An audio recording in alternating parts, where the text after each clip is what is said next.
Salam Koulam. Donc, Bezrat Hashem, aujourd'hui, on va essayer d'étudier un Torah sur la Parashat Rukat de Rav Hanan Porat, donc du livre Me'at Me'aor. Et on va essayer de comprendre un passage qui est un peu particulier, le passage des serpents. Donc, à un moment donné, dans la Parashat Rukat, au milieu, on a un épisode où les Bnei Israël vont faire un Lashon Hara, notamment sur la manne. Ils vont dire ce pain maudit qui est là. Et pour Lashon Hara, on envoie le serpent, qui est aussi le Lashon Hara, et il va mordre les Bnei Israël. Les Bnei Israël vont mourir une partie, aller voir Moshe, et ils vont lui dire à Moshe, écoute, qu'est-ce qu'on va faire pour se sauver de ça? Moshe demande à Hachem, Hachem lui dit, fais un serpent en airain. Donc maintenant on va arrêter de dire ça, on va dire le mot en hébreu pour mieux comprendre. Nachash Nechoshet, et ce Nachash Nechoshet, tu vas le mettre sur un bâton, sur un nes, donc le nes c'est un bâton, que tu vas lever, et quand ils verront le serpent, ils vont guérir. Donc on a un serpent qui tue, un serpent qui guérit, et on est au milieu de ça, on ne comprend pas trop qu'est-ce que ça fait dans la Parashat Rukat. Donc dans ce Dvar Torah là, on va essayer de faire 3 étapes, essayer de comprendre rapidement tout ça. Encore une fois, je vous ai mis le lien en partage, et si vous voulez suivre, c'est mieux dans le texte. Donc, premier élément, Moshe lève les mains et on regarde vers le ciel. Ça nous rappelle l'élément de Amalek. Ça rappelle la guerre de Amalek. Quand Moshe levait les mains, le peuple d'Israël se renforçait et gagnait, et inversement. Et ça nous rappelle aussi ici la même chose. Pourquoi ces éléments-là, ils ne sont pas forcément aussi très correspondants? Parce que Moshe, il avait aussi un bâton avec le nom de Dieu dessus. Il aurait très bien pu lever juste le bâton, ils auraient regardé vers le ciel, ça aurait suffi pour qu'ils comprennent, parce qu'ils savent que, évidemment, Rachid dessus, il dit tout de suite, c'est pas le bâton qui guérit, c'est pas le serpent qui guérit, et c'est le fait de regarder vers le ciel, de se rappeler de la faute, et d'avancer pour ensuite guérir. Et donc, on a cette question-là qui demeure encore, c'est quoi ce bâton en serpent? Dessus, le Zohar, il ramène un texte qui, d'apparence, est très simple, et qui dit justement ça. Qui dit justement que finalement, c'est ce qu'on appelle le premier niveau en fait de la Teshuvah. Pourquoi je fais le service divin? Parce que j'ai peur de la punition. Irat Onesh. Donc, vu que j'ai peur de la punition, je vais me rapprocher de Dieu. Je sais que Dieu va me punir si j'enfreins la loi. J'ai enfreint la loi, j'ai dit un Lashon Hara, donc je ne prends pas la loi et donc je ne suis pas puni. Donc c'est le premier niveau. Mais dessus, on a 2 problèmes. Déjà, on s'adresse à une génération qui est quand même très élevée. Et deuxièmement, on ne comprend toujours pas pourquoi il fallait que Moshe doive finalement faire ce bâton. On a répondu, ok, donc ça nous rappelle la faute, mais on n'a toujours pas compris c'est quoi cette histoire de bâton en fait. Donc, on continue. Il y a une histoire un peu particulière qu'on a déjà vue avec un serpent dans la Gemara, dans Masechet Brachot, donc page 33 Aleph. Donc avec Rabbi Chania ben Dosa. Rabbi Chania ben Dosa, il était dans une ville, on est venu le voir parce qu'il y avait un endroit où plus personne ne pouvait passer, parce qu'à chaque fois qu'il passait, il se faisait mordre par un serpent qui sortait de son trou, et les gens mouraient, donc il ne pouvait pas y aller. Donc Rabbi Chania ben Dosa, il est parti, et le serpent l'a mordu, et le serpent est mort. Et là, il a donné une leçon qu'il faut retenir. En arvad memit, et là, achet memit. Ce n'est pas le serpent qui tue, c'est la faute qui tue. S'il a un endroit, le serpent, pour venir vous taper, qui est la faute, dans ce cas-là, à ce moment-là, il y a un problème et lui, il va pouvoir s'installer et vous allez partir. Mais s'il n'a pas d'endroit pour s'installer parce qu'il n'a pas de faute, alors dans ce cas-là, il meurt. Donc, c'est pas la faute, c'est pas le serpent qui tue, c'est la faute qui tue. Et dessus, on arrive maintenant un peu à avancer. Et là, dessus, on va reprendre, et le texte, Rav Hanan, il ramène 2 éléments, il dit, si vous voulez vraiment vous réparer, et là, c'est important parce qu'on va doucement essayer de comprendre. Je sais que des fois, on est sur la réparation par chesed. Et des fois, on est sur la réparation par le din. Mais lui, si maintenant vous voulez vraiment vous réparer, donc on n'est pas dans la Kedusha, on est dans la Tahara, on va revenir dessus, il faut combattre le mal par le mal. Par exemple, on va y arriver. Donc, il donne d'abord 2 exemples. Il dit, par exemple, comme Moshe Rabbeinu, il a voulu, ou Elisha, ils ont voulu purifier les eaux qui étaient amères, ils ont mis quelque chose d'amer dedans. Et ça a rendu les eaux matok douces. Et dessus, en fait, c'est vraiment l'inverse, c'est ce qu'il dit le Rambam, c'est l'inverse en fait de la normalité. Normalement, on ne rappelle pas, l'expression, on ne rappelle pas une corde dans une maison d'un pendu, ça veut dire qu'on ne rappelle pas la faute à celui qui a fauté. Et là, on va justement aller à l'inverse. Et quand on voit Nachash Nechoshet, on l'entend, il y a le son. Il y a, deuxièmement, la couleur, le Nechoshet. Et troisièmement, on va avoir aussi la forme, c'est un serpent. Et là, en fait, on va aller jusqu'au bout, on va vraiment rentrer, et Moshe, il va créer en fait un serpent qui rappelle 100% la faute. On va essayer de descendre un peu. Chas v'shalom, quelqu'un qui a une maladie, il a la maladie, et je vais lui dire, voilà, j'ai un traitement pour toi, il s'appelle cancéro, avec ça tu vas guérir. Et lui, il va se sentir, waouh, c'est quand même violent ce que tu viens de dire là. Pas un autre nom là, on peut pas l'appeler bientôt, je sais pas, mais non, on va justement aller jusqu'au bout, et on va lui montrer un médicament qui ressemble justement à la maladie, ok, et qui a le même goût horrible, on va dire, de la maladie. On va lui dire, tiens, c'est par ça que tu vas guérir. Et dessus, il faut essayer d'aller un peu plus loin et de comprendre en fait qu'est-ce qui s'est passé. Ce serpent, en Nérochette, il est resté, et on le retrouve dans l'histoire avec Chizkiyahu HaMelech. Chizkiyahu HaMelech, à son époque, ils ont fait de la Avodah Zara, certaines personnes, sur ce serpent, parce que c'était le serpent qui faisait vivre. Alors du coup, ils ont fait une Avodah Zara dessus, et lui, il a descendu, il a dit, Nechushtan, c'est juste un bâton, arrêtez vos bêtises. Et dessus, on va essayer de comprendre c'est quoi ce parallèle. Quand Moshe Rabbeinu est descendu avec les tables de la loi, il a cassé les premières tables de la loi. Et là, si je me rappelle bien, c'est la Gemara. Non, c'est le Meshach Chochma qui ramène ça dans la parashat Kitissa.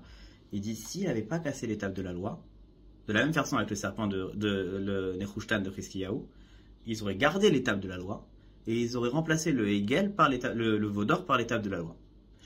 Et donc ils auraient fait de la Avodah Zara avec les tables de la loi. On ne peut pas faire un service divin si on n'est pas Tahor. Et donc vu qu'ils étaient pas en capacité d'être Tahor, ils auraient pris en fait pour faire une Avodah Zara autre. Et donc, quand la Kavod Moshe Rabbeinu que tu as cassé les tables, et on a gardé les premières tables de la loi brisées dans le Haron HaKodesh, à côté des deuxièmes tables, et on a dit que les premières tables de Hachem étaient moins complètes que les tables de Moshe Rabbeinu que Moshe a fait lui après. Parce que dans les deuxièmes tables, c'est Pesal Lecha, tu te feras à toi. En fait, c'était Moshe qui a amené la matière. Donc c'était une des tables qui en fait était à la fois plus complète, mais à la fois amenée par Moshe Rabbeinu. Et dessus, maintenant, on va essayer de fermer la boucle. On va essayer de comprendre ce qui s'est passé. La paracha de la semaine dernière, c'était Korach. Korach, il a été très déçu, en fait, de voir qu'il n'a pas été élu aux différents rangs. À la base, c'était au niveau du Kohen Gadol. Il voulait être Kohen Gadol, mais c'était un niveau de Kedusha. On est sur la Kedusha du Kohen Gadol. D'ailleurs, dans cette paracha-là, c'est à part la Elazar. Elazar, qui est le vice Kohen Gadol. Pourquoi? Parce que le Kohen Gadol, il s'occupe de la Kedusha, il s'occupe du Chesed, il s'occupe de la bonté, alors que là, on va parler justement de la Tahara, de la purification. Et donc, ça passe par tout ce qui va être justement le mal par le mal. Les Nida, les eaux de Nida. Et donc, on va passer par le Din, et on va passer notamment par ce serpent-là, qui est notamment toutes ces histoires-là. On y arrive. Donc, paracha la semaine dernière, on a cette histoire-là de Gdusha. Korach n'est pas au niveau de Gdusha. Il est au niveau de Tahora, et c'est vrai, il est pur. Mais il n'est pas à ce niveau-là. C'est un autre niveau encore. Dans notre paracha, nous, on va se poser la question, comment on se débarrasse du mal? Comment on fait tous les jours pour avancer? Alors que comment on fait on doit le confronter? On doit sourmera ma'asadov, s'éloigner du mal pour faire le bien. Quelqu'un qui veut arrêter de fumer, comment il fait? Quelqu'un qui a d'autres problèmes, je sais pas, il a des problèmes alimentaires, il a des problèmes. Comment il fait pour se débarrasser du mal?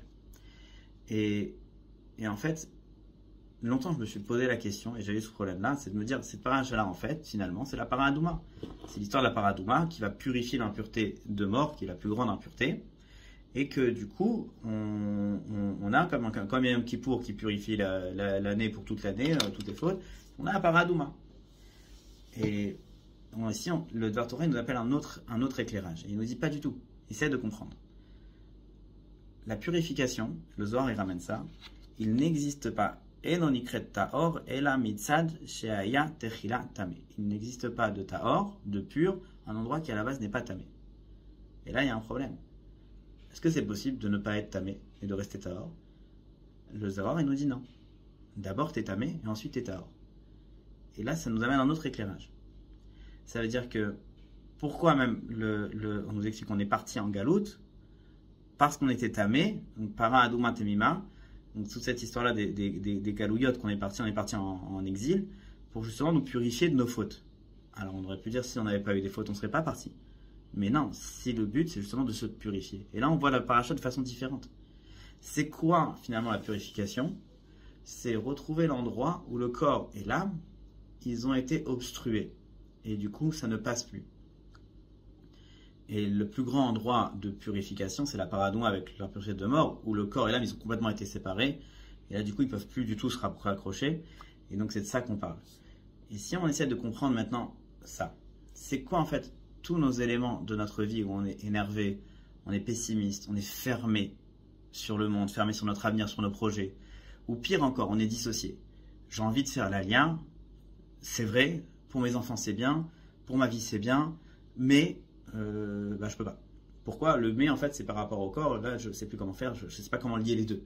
Et c'est ça qui est intéressant, c'est que dans notre capacité à voir, je pris l'exemple de l'Alia, mais en fait on peut me ramener ça à tout.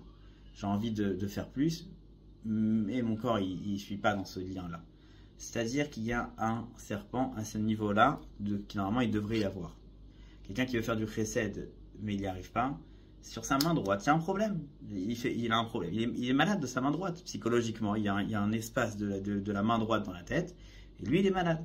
Et bien, nishmatiquement, dans sa neshama, il y a un lien de son corps dans sa neshama, et dans son autre endroit, il est malade.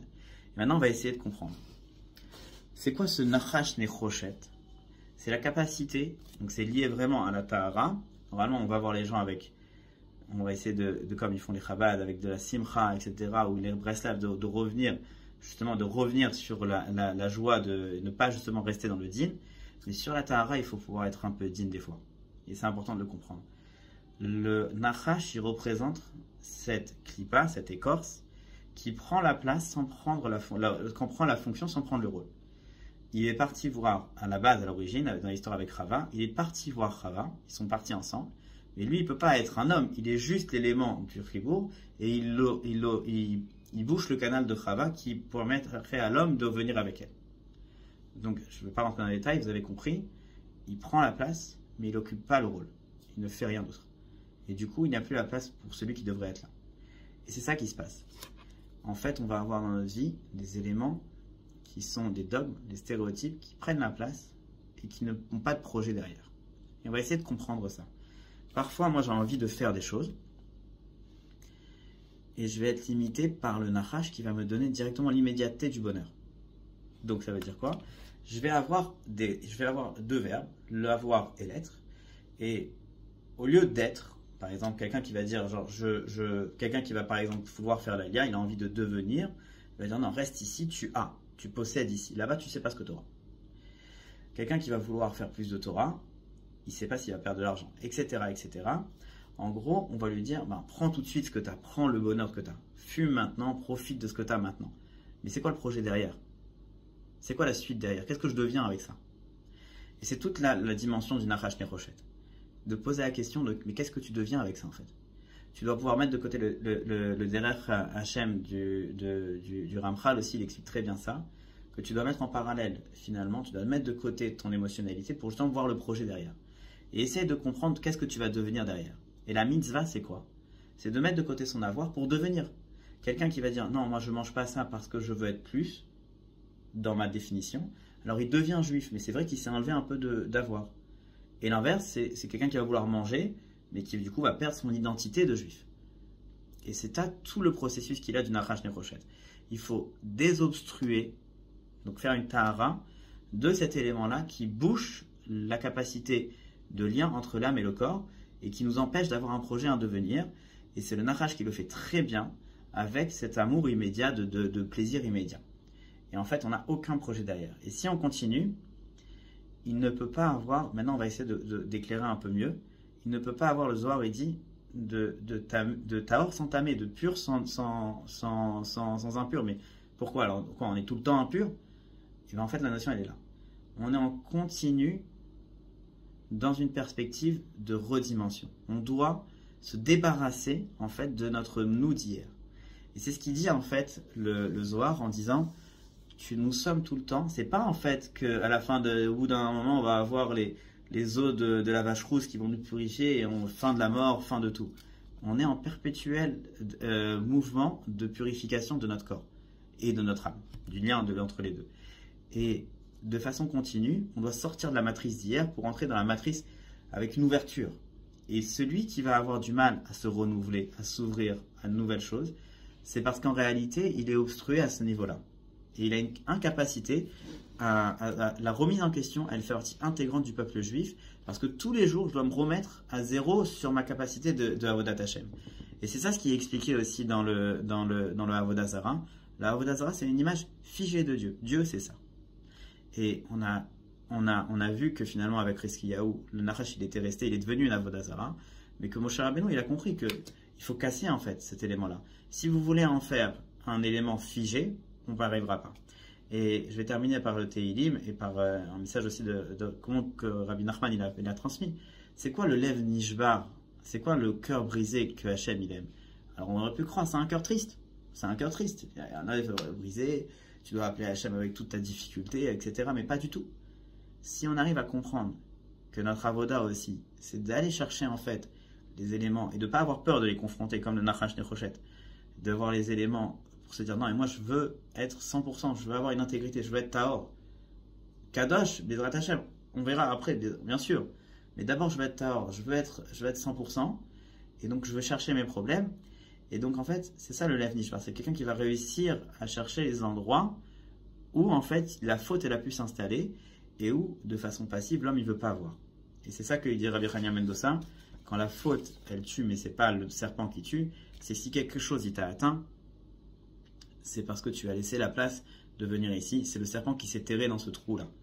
Et Bezrat Hashem, qu'on ait la force, nous, en tant que Klal Israël, d'amener la Géoula, de finir avec cette guerre, qu'on espère qu'on gagne la guerre et qu'on construise le troisième Beth Amikdash, c'est-à-dire qu'on arrive enfin à faire l'espace du monde qui, entre Dieu et nous, a besoin d'être recréé et qu'on aura ce chibour encore qui sera renouvelé. Et c'est important de comprendre ça. Si le Beth Amikdash n'est pas reconstruit aussi, c'est parce que le cœur du juif, on ne le regarde pas. On n'a pas besoin.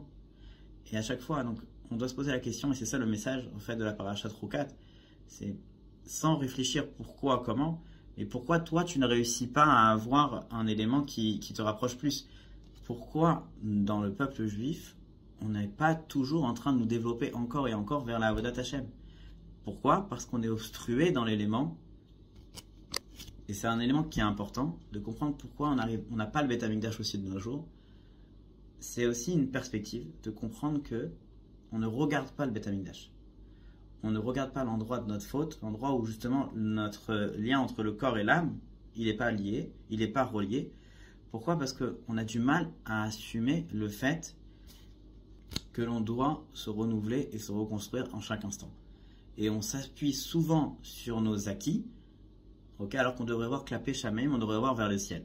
Et quand on voit le Nachash, justement, on doit voir nos acquis, on doit voir que c'est lui qui nous a tués, mais c'est lui qui nous a fait vivre. Non, pas du tout, c'est Hachem qui nous a fait vivre, qui nous a tués, on doit se ramener vers le ciel.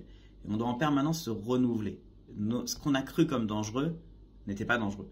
Et ce qu'on a cru comme faisant vivre ne fait pas vivre. Et on doit arriver, justement, Bezrat Hashem à la Kamat Beth Amikdash, qui est l'élément du renouveau profond du peuple juif, sans avoir peur de perdre nos pseudo-acquis, Bezrat Hashem, Bimera et Amen.